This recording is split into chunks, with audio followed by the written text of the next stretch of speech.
Mallareddy agricultural యూనివర్సిటీలో విద్యార్థుల ఆందోళన పొలిటికల్ టర్న్ తీసుకుంది. ఈ అంశంపై మేడ్చల్ జిల్లా సీనియర్ నేతలు మల్లారెడ్డి, మైనంపల్లి హనుమంతరావు కుమారుల మధ్య మాటల యుద్ధం తారాస్థాయికి చేరింది.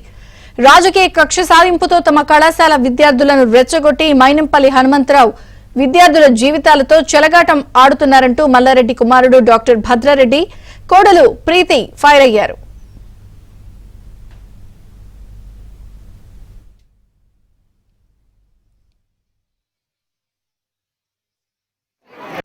ఒక ఆయన పెద్ద మనిషి అంటే మైనంపల్లి గారు ఒక 100 మందిని మా ఇన్స్టిట్యూట్కి పంపించి అంటే ఒక అటాక్ లాగా చేపించి మా ఫర్నిచర్ లాగా ధ్వంసం చేపించేసి మా ఫాదర్ ఫోటోని అంటే మల్లారెడ్డి గారి ఫోటోని మా కాలేజ్ ఎదురుగా అంటే కాలబెట్టడం జరిగింది. అంటే ఏందన్నట్టు ఇది 2000 మంది పిల్లలు చదువుతున్న కాలేజీలో 22 మంది పిల్లలు డీటైన్ అయ్యారని, అంటే వాళ్ళకు కూడా 5 సార్లు అవకాశం ఇచ్చిన తర్వాత ఫెయిల్ అయిన తర్వాత 5 సార్లు ఫెయిల్ అయిన తర్వాత మళ్ళీ 6th టైం కూడా అవకాశం ఇచ్చిన తర్వాత కూడా ఫెయిల్ అయిన తర్వాత వాళ్ళకి డీటెయిల్ నోటీస్ వాళ్ళకి ఇవ్వడం జరిగింది. సో అట్లాంటి పిల్లల కోసం ఆయన రావడం ఏంది, ఆ దౌర్జన్యం చేయడం ఏంది అంటే ఇదంతా మళ్ళీ ఇవన్నీ పొలిటికల్గా మాట్లాడటం, అంటే ఏదో మేము ఇప్పుడు ఏదో బీఆర్ఎస్ గవర్నమెంట్లో చేసుకున్నాం అన్నట్టు ఇదంతా కూడా ఆయన సృష్టించి చెప్పడం, అంటే అది మాకే అర్థం కావట్లేదు.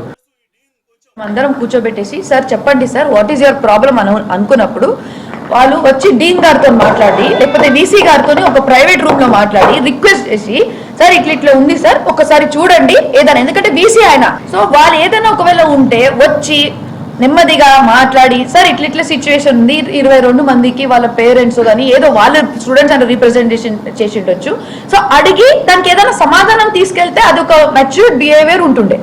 వాళ్ళు వచ్చి ఫస్ట్ వాళ్ళు ఎంతమందికి పంపించేసి వాళ్ళు కూడా మళ్ళీ తాగొచ్చారు, సీసీటీవీలో అంత క్లియర్గా ఉందండి.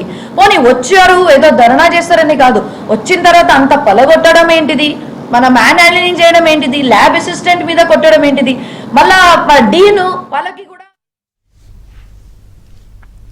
మరోవైపు వారి వ్యాఖ్యలకు మైనంపల్లి హనుమంతరావు తనయుడు ఎమ్మెల్యే రోహిత్ కౌంటర్ ఇచ్చారు. విద్యార్థుల తరపున పోరాటం చేస్తున్న తమని రౌడీయిజం చేస్తున్నారు అనే వ్యాఖ్యలను ఖండించారు. మల్లారెడ్డి చేసిన అక్రమాలు బయటకు రాకుండా కాంగ్రెస్ ప్రభుత్వాన్ని మేనేజ్ చేయలేరంటూ పాపపు సొమ్మును బయటకు తీస్తామంటూ హెచ్చరించారు. వీళ్ళు విద్యా పేరుతోటి, వైద్యం పేరుతోటి, రాజకీయం పేరుతోటి ప్రజలని ఎక్స్ప్లాయిట్ చేస్తా ఉన్నారు. They are clearly exploiting public అని చెప్పి మీ అందరు కూడా తెలియదు. ఆఖరికి అంత ఎక్స్ప్లాయిట్ చేసి ప్రజల సొమ్ముదిని ప్రజలతోటి చెలగాటం ఆడి కనీసం మా విద్యార్థులకు అన్నం కూడా సరిగా పెడతలేరండి. వీళ్ళు పురుగులన్నం అండి వీళ్ళు పెట్టేది.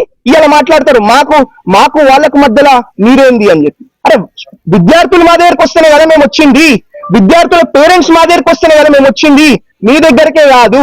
ప్రజల కోసం విద్యార్థులు